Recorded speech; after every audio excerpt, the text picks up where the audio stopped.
होंगे। आप ही से पूछ लेती हूँ राशिद, आपके मुताबिक नैब में पेश होंगे इमरान खान बतौर वज़ीर आज़म? इससे पहले एग्जाम्पल्स भी हमारे सामने मौजूद हैं।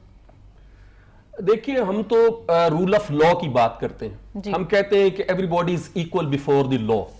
और वजीर आजम होने से उन्हें कोई ऐसा इस्तेहकाक हासिल नहीं हो जाएगा कि वो लॉ इन्फोर्समेंट अथॉरिटीज अगर उनको बुलाती हैं तो वो नहीं आती। माजी करीब में आपके सामने मिसाल है जहां वजीर आजम जो है, हमारे साबिक वजीर आजम जो है नवाज शरीफ साहब, वो पेश होते रहे हैं नैब अपना उस जीआईटी के सामने और वजीर आजम के तौर पे पेश होते रहे हैं। 16वें 17वें स्केल के ऑफिसर्स वहां बैठे हुए थे, इंक्वायरी कर रहे थे उनके ऊपर करप्शन के इल्जामात की। और मैं एक क्रेडिट तो बहरहाल उनको देता हूं, उसके उनको भी क्रेडिट जाता है और सुप्रीम कोर्ट को कि जिसके अथॉरिटी पीछे सुप्रीम कोर्ट की थी, जिसने वो जेआईटी की तश्कील दी थी। लेकिन नवाज शरीफ में किसी जगह कोई हीले बहाने से काम नहीं लिया या किसी तरह से अवॉइड करने की कोशिश नहीं की। वो हर डेट ऑफ हियरिंग पे गए, उनके बेटे भी गए, उनकी बेटी भी गई।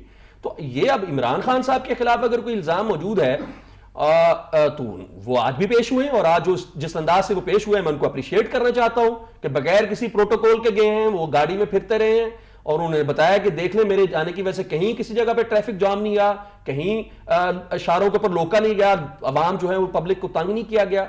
तो ये एक अच्छी एग्जाम्पल है, पाकिस्तान के अंदर रूल ऑफ लॉ इस्टेब्लिश हो चुका है। पनामा केस के बाद ये साबित हो गया कि कोई कितना भी ताकतवर हो, वजीर आजम भी हो, तो वो कोर्ट और कानून के सामने जो है। राशिद, प्रोटोकॉल की आपने बात की, प्रोटोकॉल ना लेने की, सिक्योरिटी थ्रेट्स के बावजूद इस तरह से इमरान खान का ये स्टेप आपको नहीं लगता कि कहीं ना कहीं खतरे का बायस बन सकता है? कोई खतरे का बायस नहीं बन रहा कि बिल्कुल इमरान खान कतई तौर पर ना डरे और ना उनको डराने की कोशिश की जाए। वो बिल्कुल जो फैसले करना चाहते हैं, जो वजीर आजम हाउस के बारे में उन्होंने फैसला किया है, अगर वो बिल्कुल ठीक है, अगर उससे पीछे हटते हैं सना तो उनकी क्रेडिबिलिटी के ऊपर क्वेश्चन मार्क होगा। वो बिल्कुल वो काम करें, सादगी को बनाएं, प्रोटोकॉल का खात्मा करें। अल्लाह हिफाजत करने वाला है और लॉ इन्फोर्समेंट एजेंसी के अंदर होनी चाहिए कि वजीर आजम जहां भी बैठा हो उसको वो प्रोटेक्शन दे सके।